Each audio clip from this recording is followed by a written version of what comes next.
Welcome to Into Nirvana Productions. We're an Aussie couple living small and dreaming big in our Jayco motorhome. Alongside our 18-year-old cat, Moo Moo.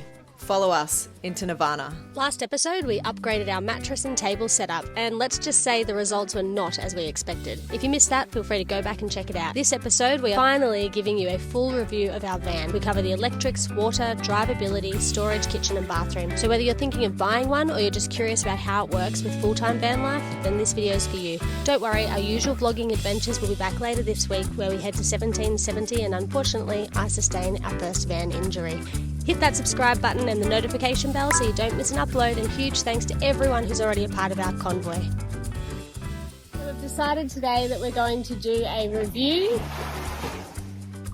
the waves, a review of our van and tell you all the pros and cons. Hello.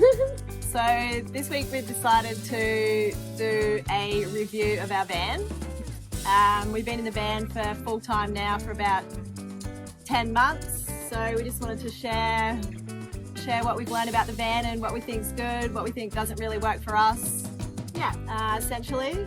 Yeah, we're just going to go through each section of the van and what works, what doesn't and why. So if you're thinking about buying one, you can get an idea. The van we have is a Jayco RM.19-1 on Renault chassis. There it is. Anyway, we're on the northern New South Wales coast in a little town called Yamba.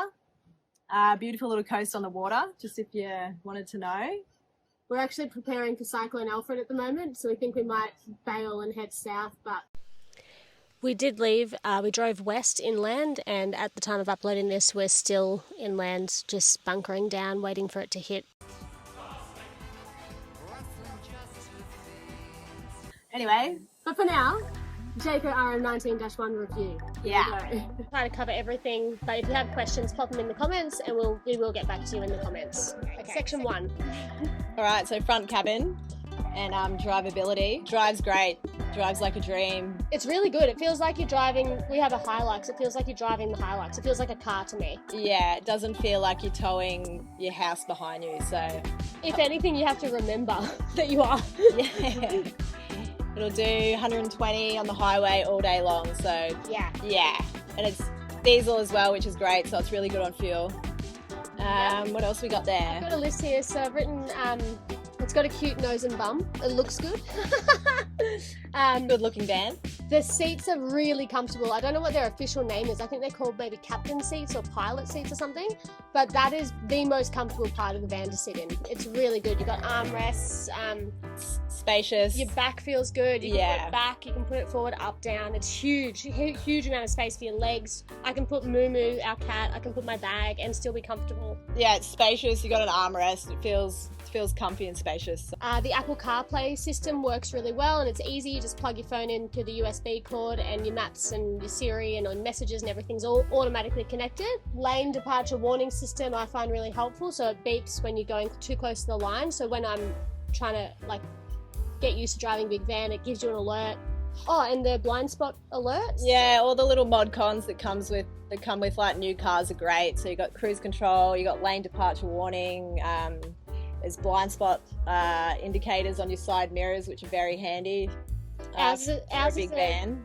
A 2024 model. It is, yeah. So it's very new. Yeah, it's great. Comfy. Perfect. Oh yeah, and I wrote down the size of the side mirrors and the windows is really good for visibility. Like the mirrors are really big, you can see everything. They've got the split mirrors. And the windows themselves are really big, which leads into our cons as well, because we get sunburnt because they're so big. We're in Australia. Are the cons? Yeah, I guess not many cons for the front cabin. There's a big one. The drink holder situation is terrible. This is like her main gripe. She never complains about anything. But this... Yeah, apart from sort of a few little tiny things like the drink holders, that's about it. It's pretty comfy and drives amazing. All right, section 2, storage. Look guys, not much storage.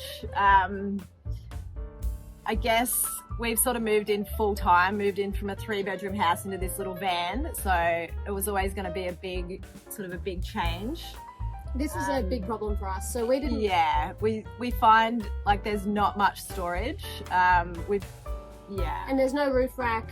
It was our own fault because we didn't look at the van before we bought it. If anyone who's watched our vlog from the first episode knows that. But yeah, there's no room. We assumed that there would be long storage spaces underneath the seats, but they're actually full of gas bottles, batteries, our diesel heater, and a lot of them say do not use for storage. So there's about 30 centimetres by 30 centimetres on one side and about the same on the other side, and that's it. Yeah, so a lot of the storage that we thought we would have had under the chairs has been taken up by Equipment. yeah, as Gabe just said, the battery system and a few other bits and pieces. The overhead cupboards above the bed are great. Yeah, we use them as our wardrobes, and we actually can get everything in there. So, Yeah. and we've added in our own nets on the roof for extra storage, which has been really good. We use that for dirty laundry or Yeah. big jackets and things. Yeah.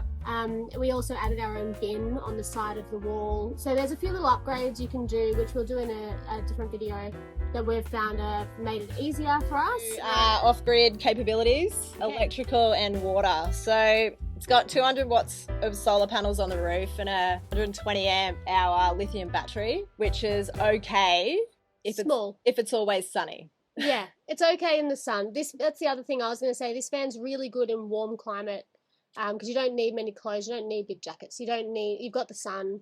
But in cold climates, it's challenging. Yeah, it's been okay for us because we get a lot of sunshine sort of in Queensland and New South Wales. But it's good for a couple of days if there's no sun. Yeah. Probably about 2 days, depending on obviously how much power you're going to use and what you want to charge and stuff. But it does charge up while you're driving too, though. So let's say it's overcast for 3 days. If you can plan your trip so you can drive for a day, you'll be right. yeah, then, yeah, absolutely. Yeah. But But I guess if we kept it, we'd add another solar panel. yeah, I guess in terms of like off grid, you probably would want to upgrade the solar and the battery system, definitely. Yeah, could do with a bigger one. Yeah, Not a 10 out of 10. yeah. Okay, next section. So we got the bed and the lounge set up. Okay, bed and lounge. Well, this has been fun. Well, Again, if that's- you're watching our vlog, you'll know we cannot get comfortable. Yeah, so you can have the lounge or you can turn it into the bed setup. I guess it'd be good for a couple of days away, but living in it permanently full time, it's super uncomfortable, just like sleeping on the foam mattress. And it's Yeah. slightly a bit of a hassle always in the morning if you want to turn it into the table and the chairs to pack it up and pack it down. And there's nowhere to put everything except Yeah. the front seat, which works. Yeah, it gets a bit old pretty quick. Yeah. So Look, put it this way, when we build our own custom van, we're going to have a separate bed to seating area Yeah. with a standard size mattress with this inner spring, because it really is uncomfortable. I don't yeah, want to say too much negative about it, but we want you to know the truth. So if you can put a standard double mattress in there, but just know that you probably won't have a seating area inside in this van if you want a comfortable bed. yeah, as I said, like great for a couple of days away, but if you're going to permanently live in there, I would sort of maybe upgrade to a custom inner spring mattress and sort of do a permanent seating area like we've done. We'll show you guys. Yeah, that's true. If Yeah. you're small enough to fit in the back end and make a custom mattress like we have, then you can have a little seat. But if you're a long, tall dude, I don't know if that would really work. Yeah. If you're under 168 centimeters, you can do both. Yeah, we're two little people. Yeah, Two little people. we're tiny. Two We're tiny ones. What's our next section? Kitchen. Kitchen area. Okay, so the kitchen's pretty good, really. The gas bottle is 4.5 kilos, and it's really safely secured at the back. I mean, when you forget to turn it on and off and it's raining, a little bit annoying because you've got to get out of the van. But, I mean, it's fine. Yeah, look, we're not master chefs, so we find the kitchen fine. Yeah. Can whip up a decent feed. Yeah. Yeah, there's fair few cupboards underneath as well. And we've been using the microwave as sort of our snack cupboard. Oh, yeah, the microwave's our snacky box. Our pantry. Yummy Yeah, pantry. Kitchen's functional, works good. It's fine. Yeah. Bathroom. The bathroom is amazing. What a little game changer. 10 out of 10. Having your own toilet and own shower on board. Oh, Oh, it's great. oh. Excellent. No Yeah. complaints. I mean, actually, I've got two things that could be better. There is a tap in there, and it's too big for the little sink, and the water goes, pew! The tap's a bit long. But other than that, and there's no storage in there, but we've just added some suction racks, which is fine. Fan and light system is awesome on the roof. It's got like a twist and it opens up so you can get ventilation and light and air, and it's got a fan. The toilet is really good height, like it's not uncomfortable. We actually use our bathroom for Moo Moo's kitty litter as well, and we still have space to put our feet when we're on the toilet. So it's not small. You can stand. Yeah, can swivel the seat around as well. So if you want to have a shower, you just swivel the toilet seat around and give you a little bit extra room. So what do we got? We got extras. So awesome extras is the awning. Oh, the awning's great. Awning is epic. What else did we have? We didn't really have much in that section. Oh, the grey water is easy to drain. You just twist open out. The Lippert system with the display screen is pretty good. The grey water is a little bit unreliable, but otherwise we know what's going on and we can control the hot water and everything from here. We also wanted to mention the fridge size is quite great. We've got a little baby freezer as well. We'll show you that. Fridge, it's big, little freezer. And there's also a built-in sound system with speakers outside as well for radio CDs. That's something you can connect. So we didn't mention the water tank either. I think it's a 100-litre water tank, which we can get by with maybe like a shower each for a couple of days, which isn't too bad. So I think that comes back into the off-grid capabilities. So could be a little bit bigger, but you definitely make it work. So yeah, it's better than no water tank. So the things when we bought our van that they gave us with it that you don't necessarily always get with it were the screens for the windows, the insulation sunscreens, what are they called? Solar screens. Yep. If you don't get it included, you do need those, especially with pets. The hoses for the water system, so you need your grey water and your fresh water to fill up and empty. Yes, thank you, Jayco at Coffs Harbour. Oh, we went to Coffs Harbour, Watson's in Coffs Harbour in New South Wales. They were so good to deal with. So overall, exceptional van from Jayco. Would highly recommend if you're going away for weekenders, or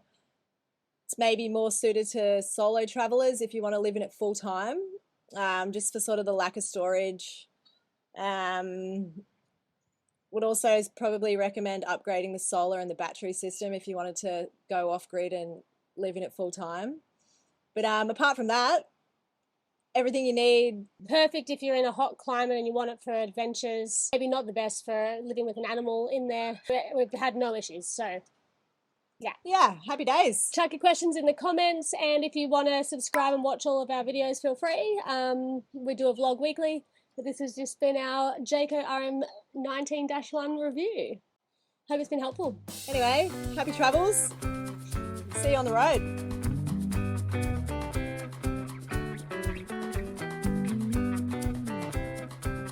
Don't forget to keep living small and dreaming big. And if you're not yet subscribed, hit that subscribe button. Thanks for watching.